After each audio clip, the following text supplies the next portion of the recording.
320페이지에 있습니다. 여호수아 1장 12절부터 15절까지 말씀입니다.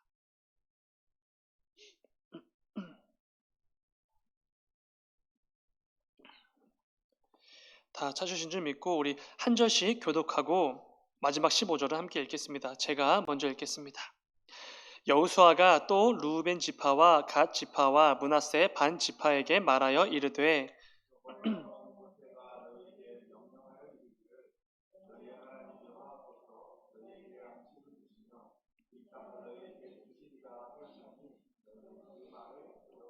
너희의 처자와 가축은 모세가 너희에게 준 요단 이쪽 땅에 머무르려니와 너희 모든 용사들은 무장하고 너희의 형제보다 앞서 건너가서 그들을 돕되 여호와께서 너희를 안식하게 하신 것 같이 너희의 형제도 안식하며 그들도 너희의 하나님 여호와께서 주시는 그 땅을 차지하기까지 하라.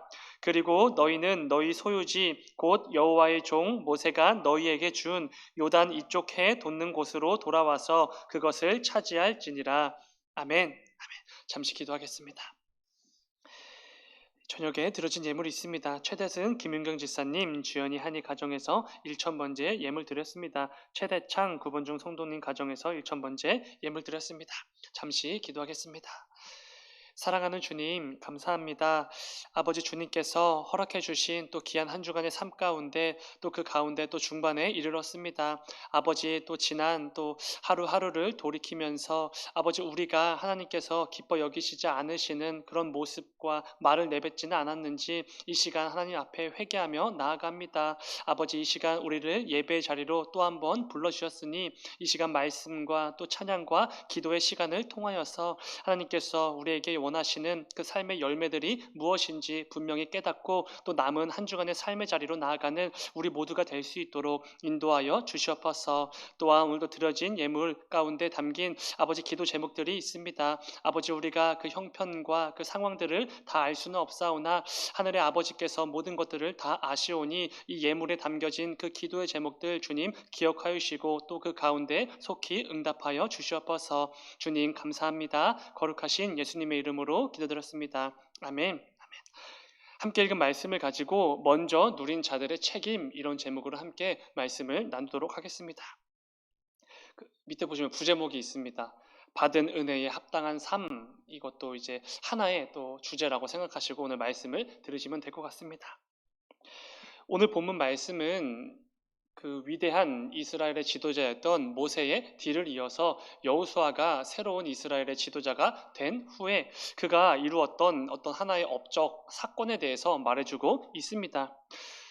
하나님께서 여호수아에게 맡기신 가장 큰 과업 중에 하나는 가나안 땅을 정복하는 일입니다. 그렇기에 그 가운데 오늘 말씀은 굉장히 중요한 위치를 차지하고 있습니다. 하나님께서 맡기신 그 귀한 과업을 달성하기 위해서 이루어내기 위해서 여호수아가 내린 명령에 대해서 말하고 있기 때문에 그렇습니다. 오늘 본문 12절을 보면은 이렇게 말합니다. 여호수아가 또 루벤 지파와 갓 지파와 므낫세 반 지파에게 말하여 이르되 아멘. 여호수아는 이 세 지파에게 따로 명령을 내리고 있습니다. 그런데 그 명령의 내용이 굉장히 중요합니다. 이렇게 말하는 것입니다. 루벤 지파, 갓 지파, 므낫세 반 지파는 들으라 이러면서 이제 말씀이 시작되는 것이지요. 그리고 이어지는 13절부터 15절까지의 말씀을 보면은 이런 내용의 명령입니다. 이전에 모세 때에 있었던 일들을 너희가 기억하라. 너희는 형제들의 안식을 위해 약속의 땅을 차지하기까지 누구보다 앞서서 무장하여 싸우라. 이런 명령을 내리고 있는 것 같습니다. 그러니까 모세의 때에 있었던 어떤 일로 인해서 이 세 지파는 여리고성 전투를 포함한 모든 정복 전쟁에서 항상 선두에 서서 무장한 채 싸워야 한다라는 명령입니다. 사실 다른 지파들과 함께 생각해 보면 조금 불합리하고 좀 부당한 명령이 아닌가 생각이 들기도 합니다. 그러나 여호수아가 이러한 명령을 내린 그 배경을 보게 되면은 납득이 가실 것입니다. 모세의 때에 어떤 일이 있었는지 다들 기억하실 것입니다. 민수기 32장 말씀을 살펴보면은 이런 내용이 이어집니다. 가나안 땅을 향한 여정을 가던 이스라엘 백성들 가운데 요단강 동쪽 편에 있는 어떤 귀한 땅을 보게 됩니다. 그런데 그때 루벤 지파, 갓 지파, 므낫세 반 지파가 그 땅 가운데 있었던 야셀과 길르앗이라는 땅을 보게 됩니다. 그런데 그 땅은 많은 가축들을 기르면서 살기에 너무나 풍요롭고 적합한 땅이었습니다. 그런데 중요한 것은 이 세 지파는 다른 지파들보다 훨씬 더 많은 양의 가축들을 기르고 있었던 지파라는 것입니다. 그렇기에 이들은 생각한 것이지요. 우리의 그 수많은 가축들을 기르려면 반드시 이 땅을 우리가 가져야 한다라고 생각을 한 것입니다. 그래서 모세를 찾아와서 이렇게 요청을 합니다. 지금 우리 눈앞에 있는 이 야셀과 길르앗이라는 땅이 우리에게 너무나 좋습니다. 우리는 이 땅을 갖겠습니다. 이 땅을 주시옵소서, 이렇게 말을 하는 것입니다. 그런데 문제가 있지요. 무엇이지요? 이스라엘은 요단강을 건너서 이스라엘 모든 군사들이 그 가나안 땅을 정복해야 한다는 것입니다. 그런데 그 사실을 알면서도 우리는 요단강을 건너지 않겠습니다. 그냥 이 땅에 머물겠습니다. 이런 말도 안 되는 요청을 한 것입니다. 이 말을 들은 모세는 당연히 화가 났습니다. 그리고 하나님께서도 진노하셨지요. 이 때문에 하나님께서 해주신 무서운 말씀이 있지요. 애굽에서 나온 20살 이상의 사람들은 가나안 땅에 못 들어간다. 그 말씀을 이때 주신 것입니다. 그래서 모세도 들어가지 못하고 오직 여호수아와 갈렙만이 그 땅에 들어가게 되는 것이지요. 이 세 지파는 자신들의 욕심과 개인적인 이익을 위해서 이 땅을 구하고 있었던 것입니다. 하나님께서 약속하신 그 땅이 이제 코앞에 와 있는데, 그리고 이제 본격적으로 그 땅을 향해 나아가야만 하는데, 그 중요한 시기에 찬물을 끼얹고 있는 것입니다. 하나님의 백성으로서 다 함께 싸워서 다 함께 그 땅을 차지하고 약속의 땅을 누려야 하는 것인데, 자기들은 요단강을 건너지 않고 여기에 눌러 앉겠습니다, 이런 말도 안 되는 요청을 한 것입니다. 다른 지파들은 조금도 생각하지 않고 자기들만 생각하는 굉장히 이기적인 생각입니다. 그래서 모세는 그들을 꾸짖으며 이렇게 말합니다. 너희들이 어찌하여 다른 사람들을 조금도 신경 쓰지 않고 그들을 낙심하게 만드느냐, 이렇게 책망을 합니다. 그런데 그들은, 중요한 것은 그 요단강 동쪽에 있었던 그 야셀과 길르앗이라는 땅을 포기하지 않았습니다. 오히려 이렇게 역으로 이렇게 제안을 하지요. 우리가 가나안 정복 전쟁의 최선두에서 가장 열심히 싸우겠습니다. 그러니 이 땅을 우리에게 주십시오. 다른 지파들이 땅을 얻을 때까지 우리는 우리 집으로 돌아오지 않겠습니다. 전쟁을 마친 후에야 이 땅에 돌아오겠습니다. 이렇게 제안을 한 것입니다.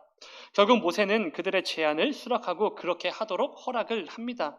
바로 이런 일이 있었기 때문에 오늘 본문에서 여호수아는 그 세 지파에게 너희는 무장을 하고 모든 형제들보다 가장 앞서서 싸우라, 이렇게 명령을 내렸던 것입니다. 그러니까 이 세 지파는 가나안 정복 전쟁을 시작하기도 전에 이미 약속의 땅을 먼저 받은 자들, 이렇게 말할 수 있습니다. 다른 지파들은 누리지 못한 그 놀라운 특권을 이 세 지파는 먼저 앞서서 누렸던 것입니다. 오늘 함께 나누게 될 이 말씀의 본문의 배경이 바로 이런 것이지요. 오늘 말씀의 제목처럼 어떠한 특권과 어떠한 은혜를 먼저 가지고 먼저 누린 자들의 어떤 의무와 책임에 대해서 좀 함께 말씀을 나누어 보려고 합니다. 오늘 말씀을 함께 하나하나 나누다 보면은 하나님께서 우리에게 원하시는 삶의 모습이 무엇인지 분명히 깨닫게 될 것입니다. 앞서 말씀을 드린 것처럼 루벤, 갓, 므낫세 반 지파는 남들보다 먼저 엄청난 특권을 누리게 되었습니다. 하나님께서 약속의 땅을 통해 주시겠다고 하셨던 그 안식을 다른 형제들보다 앞서서 누리게 된 것입니다. 중요한 것은 그 특권을 누린 자들답게 마땅히 감당해야 할 의무와 책임이 있다는 것입니다. 그런데 여러분, 만약 그 의무를 다 감당하지 못하면 어떻게 되겠습니까? 모세는 이 부분에 대해서 정말 강력하게 경고를 이미 했습니다. 민수기 32장 23절 말씀을 보면은 이런 말씀이 있습니다. 너희가 만일 그같이 아니하면, 그러니까 그 약속을 지키지 아니하면 하나님께 범죄하는 것이니 너희 죄가 반드시 너희를 찾아낼 줄을 알라, 이렇게 강하게 경고합니다. 먼저 특권을 누린 자답게 그 의무와 책임을 다하지 않을 경우에는 여호와 하나님께서 반드시 그 죄를 심판하실 것이고 그 죄가 반드시 너희를 찾아낼 것이다, 이렇게 말을 하는 것입니다. 근데 만약 제가 이런 경고의 말을 들었다면은 저는 그 땅을 포기했을 것 같습니다. 죄송합니다. 너무 부담스럽습니다. 먼저 누리기로 한 그 특권, 그 땅 없던 일로 하겠습니다, 이렇게 말했을 것 같습니다. 왜냐하면 너무나 두려운 경고의 말씀이기 때문이지요. 그렇기에 오늘 본문은 분명히 말씀합니다. 먼저 안식과 특권을 누렸다면 마땅히 감당해야 할 의무와 책임도 반드시 행하라, 이런 말씀인 것이지요. 그리고 오늘 본문에서 등장하는 세 지파가 감당해야 할 의무와 책임은 자신들이 다른 형제들보다 먼저 그 약속의 땅을 받아 특권을 누렸기에 다른 형제들을 위해서 가장 앞서서 싸워야 한다라는 의무입니다.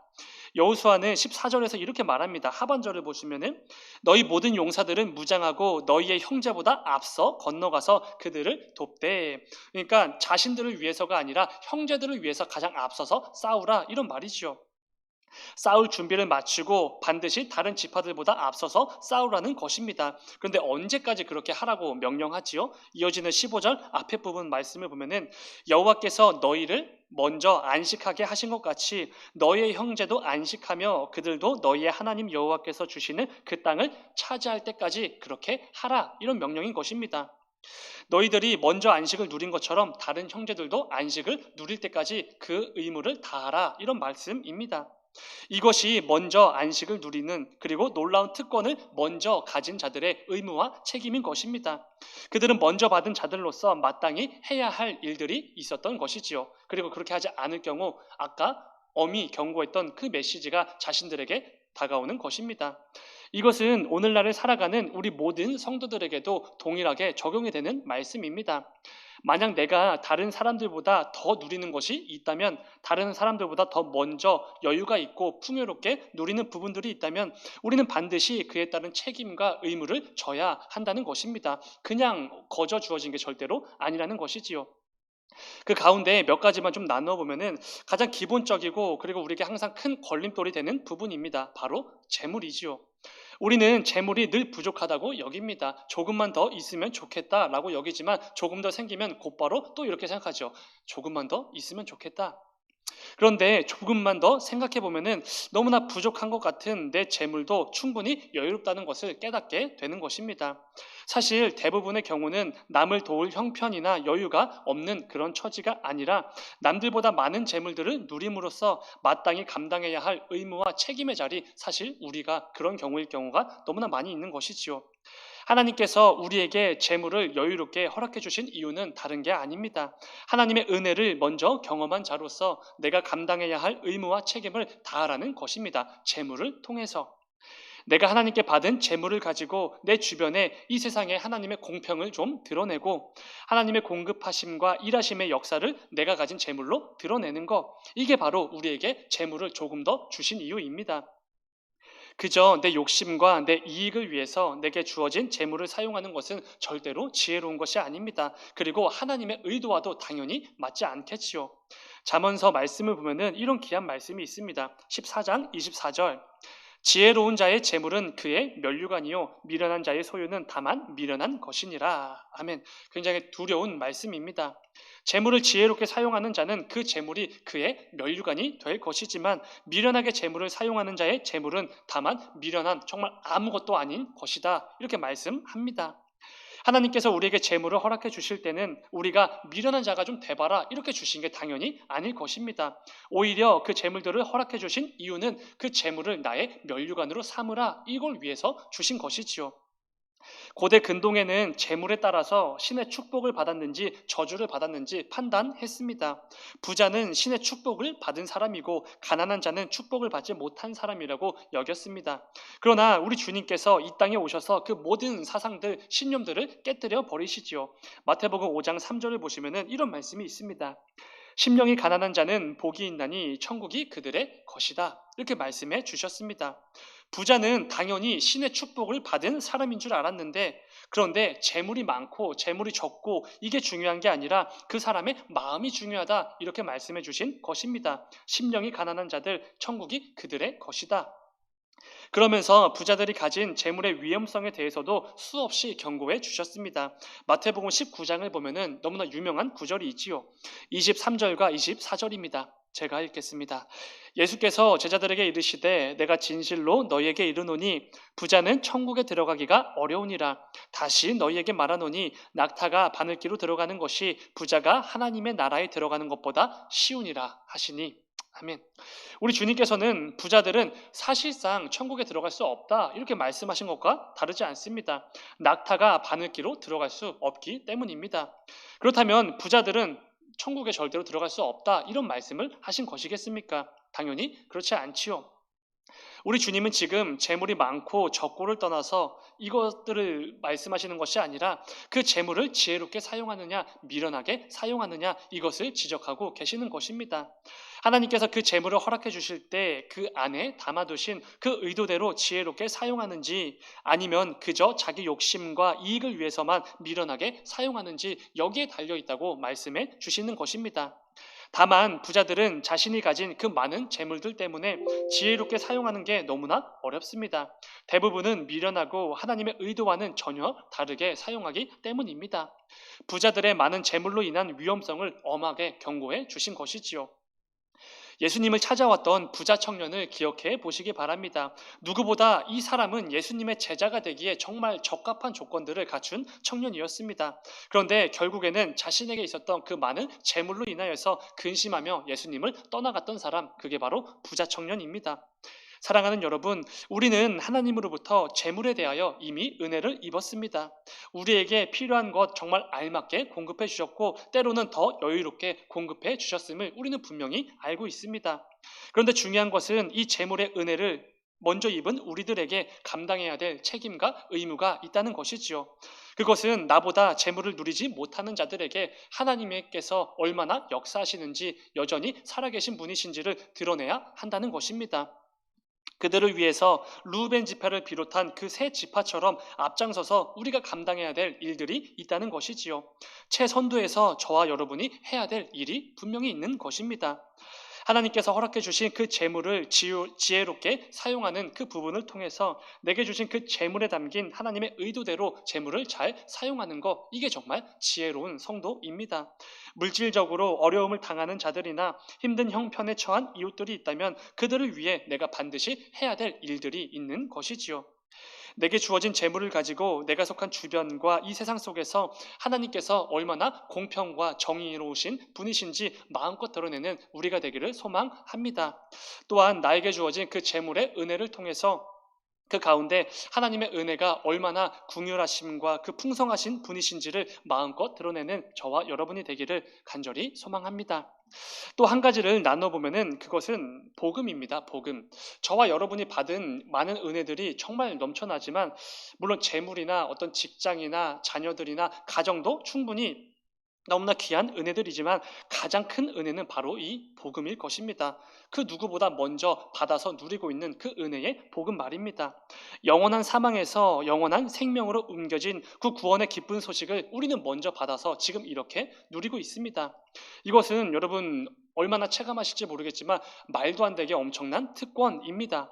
앞서 나눈 재물이나 그 어떤 것과도 절대로 비교할 수 없는 말도 안 되는 은혜이자 상상도 할 수 없는 엄청난 특권인 것입니다. 중요한 것은 이 복음의 특권을 먼저 받아 누린 자들답게 반드시 행해야 될 책임과 의무 역시 있다는 것입니다. 우리는 우리 주님의 마지막 이 명령을 기억할 것입니다. 마태복음 28장 19절입니다. 그러므로 너희는 가서 모든 민족을 제자로 삼아 아버지와 아들과 성령의 이름으로 세례를 베풀고. 아멘. 여러분 이 말씀을 읽으실 때 절대로 우리 예수님께서 사랑하는 그 제자들에게 주신 말씀이라고 생각하시면 안 됩니다. 오늘날을 살아가는 저와 여러분에게 주신 분명한 하나님의 음성입니다. 예수님은 누구보다 먼저 예수님의 제자가 된 사랑하는 제자들에게 말씀하셨지요. 너희는 가서 모든 민족을 제자로 삼으라. 그리고 먼저 제자된 그 예수님의 제자들을 통해서 그 놀라운 특권을 경험한 제자들을 통해서 오늘날 저와 여러분에게도 전해진 것입니다. 우리는 아직 복음을 모르고 예수님의 사랑을 모르는 죽어가는 그 많은 영혼들보다 먼저 그 복음의 은혜를, 그 특권을 누리는 자들이라고 할 수 있습니다.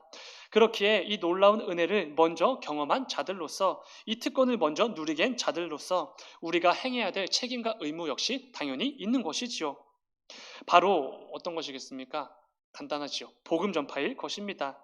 아직 복음을 들어보지도 못하고 예수님의 사랑이 뭔지 경험해보지 못한 사람들에게 그 복음과 예수님의 사랑을 전하는 책임, 그게 바로 저와 여러분에게 있는 것입니다. 하나님께서 저와 여러분을 먼저 성도로 부르신 이유는 이것이지요. 먼저는 성도로서의 삶을 통해 하나님을 예배하고 그 안에서 하나님과 교제하며 예수 그리스도의 그 풍성하신 사랑을 정말 넘치도록 먼저 누리고 체험하는 것입니다. 그런데 한 발짝 더 나아가서 내가 누리고 있는 그 예수님의 사랑, 그 복음의 능력을 나 역시 나아가서 전해야 한다는 것입니다. 우리 역시 누군가로부터 그 복음을 전해 듣지 않았습니까? 먼저 성도된 우리가 아직 성도가 되지 못한 이들을 위해서 복음을 전하고 가르치고 하나님 나라의 확장을 위해서 애쓰지 않는다면 절대로 하나님 나라의 확장은 이루어지지 않습니다. 너무나 귀하게도 저와 여러분을 통해서만 하나님 나라의 확장이 이루어지는 것이지요. 요한복음에는 먼저 예수님을 믿게 된 후에 곧바로 다른 이들에게 달려가서 그 기쁜 복음의 소식을 전했던 사마리아 여인이 등장합니다. 요한복음 4장을 보면은 제자들과 예수님께서 사마리아 수가라 하는 동네에서 잠시 쉬기로 합니다. 예수님은 너무 지치셔서 그 자리에 털썩 주저앉으시지요. 그때 제자들은 먹을 것을 구하러 마을로 향했습니다. 그때 예수님 곁으로 사마리아 여인이 물을 길러서 오게 됩니다. 그곳이 우물이었기 때문이지요. 그리고 그 여인은 예수님을 만났고 예수님과의 대화를 통해 기쁜 소식 복음을 듣게 됩니다. 예수님은 여인의 약점과 은밀한 죄들도 다 알고 계셨고 오랜 시간 많은 논쟁이 있었던 예배에 대한 부분도 정말 쉽게 해결해 주셨습니다. 그리고 곧 오셔서 이스라엘을 구원할 메시아가 자신이심을 말씀해 주셨지요. 이 여인은 예수님을 통해 치유와 회복뿐만이 아니라 구원이라는 이 놀라운 특권을 먼저 누리게 되었습니다. 그런데 이 여인이 그 복음을 듣자마자 바로 무엇을 합니까? 자신이 가져온 그 모든 물건들을 내팽개치고 곧바로 마을로 뛰쳐갑니다. 왜 뛰쳐가지요? 아직 이 복음을 듣지 못한 마을 사람들을 위해서 뛰쳐간 것입니다. 온 동네에 복음의 기쁜 소식을 전합니다. 자신의 부끄러운 부분들이 드러날 수 있었지만 개의치 않고 담대히 예수 그리스도의 복음을 전하는 것에만 전념합니다. 그 결과 그 동네의 많은 사람들이 복음을 접하고 구원을 얻게 됩니다. 예수님을 찾아와 더 많은 말씀을 듣기를 원하지요. 사마리아 여인 이 한 사람을 통해서 그 수많은 열매가 맺힌 것입니다. 그런데 중요한 것은 그때 이 사마리아 여인의 모습을 본 우리 주님의 반응입니다. 먹을 것을 다 구해서 예수님께로 돌아온 제자들이 예수님에게 음식을 잡수시라고 권합니다. 그때 예수님께서 이렇게 말씀하시지요. 요한복음 4장 32절입니다. 이르시되 내게는 너희가 알지 못하는 먹을 양식이 있느니라. 아멘. 이게 무슨 말입니까? 이미 배부르다 이런 말입니다. 아무것도 안 드셨지만 내가 너희가 알지 못하는 양식이 있기에 나는 이미 배부르다 이렇게 말씀하신 것입니다. 우리 손주를 보신 장로님과 권사님들은 잘 아시겠지만 이 손주가 정말 맛있게 어떤 맛있는 음식을 배부르게 먹는 것만 보아도 그냥 배가 부르지 않습니까? 나는 아무것도 먹지 않아도 손주들이나 자녀들이 맛있게 먹는 것만 보면 배가 부릅니다. 우리 주님께서 지금 그런 표현을 사용하신 것이지요. 왜 그러셨습니까? 먼저 복음을 누렸던 그 사마리아 여인이 뛰쳐가서 그 복음을 다른 이들에게 전했기 때문입니다. 자기만 하나님의 그 은혜를 누린 게 아니라 예수 그리스도의 그 풍성하신 사랑을 자기만 알고 자기만 누린 게 아니었습니다.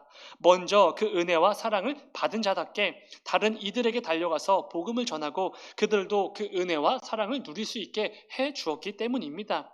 우리 주님은 그런 모습을 보시면서 안 먹어도 배부르다 이런 표현을 사용하신 것이지요. 그만큼 복음을 먼저 받은 우리 성도들에게 가장 중요한 것은 내가 받은 그 복음을 다른 이들에게 전하는 것입니다. 이게 정말로 중요한 것이지요. 너무나 귀한 말씀을 우리 예수님께서 이렇게도 말씀해 주셨습니다. 이어지는 34절을 보시면은 예수께서 이르시되 나의 양식은 나를 보내신 이의 뜻을 행하며 그의 일을 온전히 이루는 이것이니라. 아멘. 여러분 이 말씀이 이해가 가십니까? 말도 안 되게 놀라운 말씀입니다. 지금 예수님께서는 아무것도 먹지 않으셨지만 배부르신 이유가 이것이라고 말씀하시는 것이지요. 예수님을 보내신 하나님 아버지의 뜻을 행하고 온전히 이루는 것 때문이다 이렇게 말씀하십니다. 근데 이걸 행한 사람이 누구지요? 놀랍게도 예수님의 제자들도 아니고 예수님도 아니고 사마리아 여인이었습니다. 지금 사마리아 여인이 먼저 받은 그 복음의 기쁜 소식을 혼자만 누리지 않고 먼저 받은 자답게 그 책임과 의무를 다했더니 예수님께서 이렇게 평가해 주시는 것이지요. 나를 보내신 하나님의 뜻을 행한 여인이다. 내가 그의 일을 온전히 이루는 이것을 보면서 너무나 기쁘다. 이렇게 말씀해 주셨다는 것입니다. 예수님의 이 말씀을 사마리아 여인이 들었는지 못 들었는지는 알 수 없지만 만약 이 말씀을 들었다면 그 여인이 평생토록 이 감격과 기쁨에서 헤어나오지 못하지 않았겠습니까? 성도가 들을 수 있는 최고의 칭찬이 바로 이것이지 않겠습니까? 우리 주님께서 정말 수고했다. 네가 우리 아버지 하나님의 그 뜻을 온전히 행하면서 평생을 살았구나. 이것보다 더한 칭찬이 어디 있겠습니까? 사랑하는 여러분, 우리의 삶이 반드시 이러한 삶이 되어야만 합니다. 하나님께서 저와 여러분 모두를 성도로 부르신 이유가 여기에 있기 때문입니다. 이 놀라운 특권을 먼저 누리도록 허락해 주신 이유가 바로 여기에 있는 것이지요. 그렇기에 우리는 마땅히 감당해야 될 그 의무와 책임을 위해서 부단히 애써야 하는 것입니다. 아직 성도가 되지 못한 자들도 성도가 될 수 있도록 복음을 전하고 아직 그 예수님의 그 풍성하시고 말도 안 되게 놀라운 사랑을 들어보지도 못하고 경험해 본 적조차 없는 그 사람들에게 그 사랑을 전하는 것, 이게 바로 우리의 의무이지요. 그리고 우리가 일한 그러한 삶을 살아갈 때 우리 주님께서는 이렇게 분명히 말씀해 주실 것입니다. 조국희 목사야, 너의 삶이 부족하긴 하지만 너의 삶이 하나님의 뜻을 행하기 위해서 애썼고 하나님의 일을 온전히 이루기 위해서 애썼구나, 수고했다, 이렇게 말씀해 주시지 않겠습니까? 말씀 맺도록 하겠습니다. 사랑하는 여러분, 오늘 말씀을 분명히 기억하시고 우리에게도 있는 그 책임과 의무를 반드시 기억하시길 소망합니다. 루벤, 갓, 므낫세 반 지파는 모세 때에 있었던 그 일을 분명히 기억하면서 여호수아의 명령에 순종하여 형제들을 위해서 최선봉에서 최선을 다해 목숨을 걸고 싸웠습니다. 자신들이 해야 될 일들을 마땅히 감당한 것이지요. 하나님께서는 저와 여러분에게도 정말 많은 것들을 먼저 허락해 주셨습니다. 남들이 누리지 못하는 것들도 많이 누리게 해 주셨습니다. 무엇보다 이 복음이라는 놀라운 구원의 기쁜 소식을 먼저 받아 누리게 해 주셨지요. 그리고 우리를 먼저 이 성도라는 말도 안 되게 거룩하고 존귀한 자리에 앉혀 주셨습니다. 사실 하나하나 뜯어보면은 우리의 삶은 온통 하나님의 은혜와 그분의 공급하심으로만 가득한 삶일 것입니다. 엄청난 특권들을 받아 누리고 그 복된 삶을 누리며 살아가는 자들, 그게 바로 저와 여러분입니다. 이 사실을 반드시 기억하시고 우리 역시도 먼저 받아 누린 자들답게 합당하게 행해야 될 그 책임과 의무들을 잘 감당해내는 저와 여러분이 되기를 간절히 소망합니다. 이를 통해 내게 허락해 주신 그 모든 것들로 인하여서 우리를 미련하게 만드는 것이 아니라 오히려 우리의 영광의 면류관이 되어지는 이 귀한 역사들을 체험하는 저와 여러분이 되기를 주님의 이름으로 축원을 드립니다. 잠시 기도하겠습니다. 사랑하는 주님, 우리의 삶 가운데 그 어느 것 하나도 하나님의 은혜 없이, 하나님의 공급하심 없이 이루어진 것이 없습니다. 전부 다 하나님의 은혜이고 하나님께서 허락해 주신 것들입니다. 아버지, 우리가 이 사실을 믿고 내게 주어질 그 모든 은혜와 특권들을 먼저 누린 자들답게 내가 감당해야 할 책임과 의무 역시 다하는 우리가 되게 하여 주시옵소서. 재물이든지 건강이든지 재능이든지 복음이든지 이 모든 것들을 먼저 누리게 해 주셨으니 늘 기쁨과 감사와 감격으로 이 모든 것들을 마음껏 누리면서 나아가 내 주변과 이 세상을 위해서 내가 할 수 있는 이 모든 것들을 능히 잘 감당해내는 우리가 되게 하여 주시옵소서. 이를 통해 우리의 삶이 미련한 삶이 아니라 늘 하나님의 뜻을 행하고 하나님의 일을 온전히 이루어가는 너무나 귀하고 복된 인생들 다 될 수 있도록 인도하여 주시옵소서. 주님 감사합니다. 거룩하신 예수님의 이름으로 기도드렸습니다. 아멘.